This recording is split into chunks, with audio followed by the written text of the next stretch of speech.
Virtual बकरी ईद करा असं कधीच ऐकत नाही आम्ही. मग एका धर्माला एक न्याय आणि दुसऱ्या धर्माला दुसरा न्याय हा कशाला?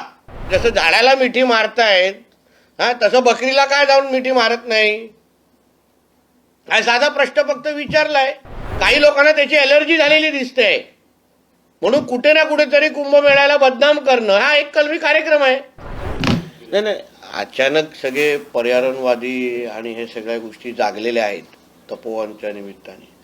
कुंभमेळ्याच्या पार्श्वभूमीवर तिथे साधूंच्या राहण्यासाठी ती सगळी जागा उपलब्ध होणार आहे असं मी ऐकतोय. आणि हिंदू समाजाच्या दृष्टिकोनातून कुंभमेळा आमच्यासाठी अतिशय महत्त्वाची बाब आहे.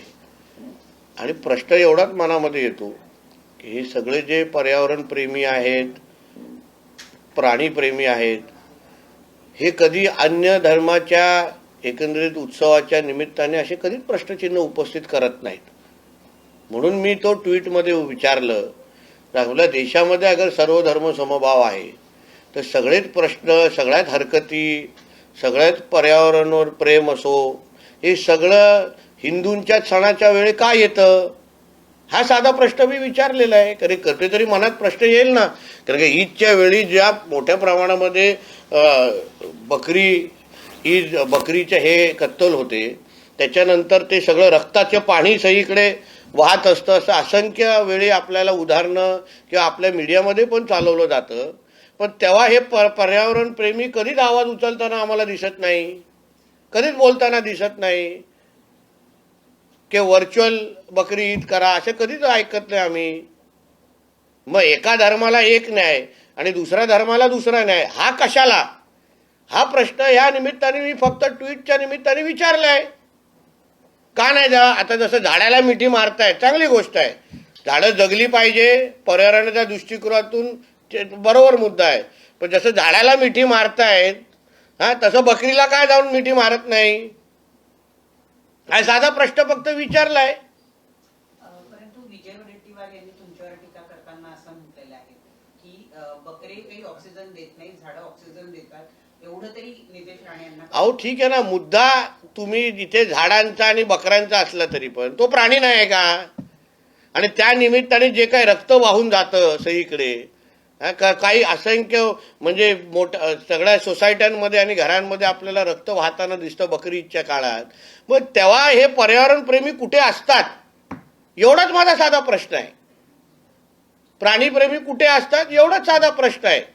कोण ऑक्सिजन देतं नाही देतं हा वेगळा मुद्दा आहे.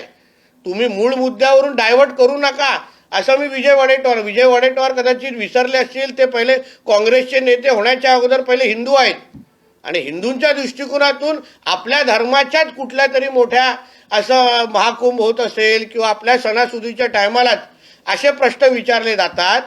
मग अन्य धर्माच्या टायमाला हे गप्प का? एवढा साधा प्रश्न विचारलाय मी, त्याच्यामध्ये चूक काय? संजय शिरसाट यांनी सुद्धा तुमच्या वक्तव्यावरती टीका त्यांनी केली आहे की कुठेतरी नितेश राणे हे वातावरण बिघडवण्याचा प्रयत्न जो आहे तो नितेश राणे करतायत. मुळात झाड वृक्ष तोडण्याचा हा मुद्दा पर्यावरणाशी निगडीत आहे, कुठेतरी त्याला हिंदुत्वाचा नाही. पण वृक्षतोड कशाला केली जाते? मूळ मुद्दा काय? कुंभमेळा तिथे होत आहे, बरोबर आहे ना?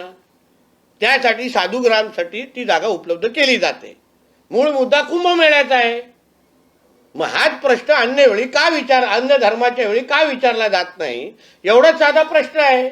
झाड तोडणं ना तोडणं हा मुद्दा वेगळा आहे ना, पण ज्या कारणासाठी झाड तोडलं जात आहे, ज्याच्या खांद्यावर बंदूक ठेवून हिंदू धर्माला टार्गेट केलं जात आहे, हिंदू सणांना सातत्याने टार्गेट केलं जात आहे, त्याच्यावरच प्रश्न मी विचारतोय.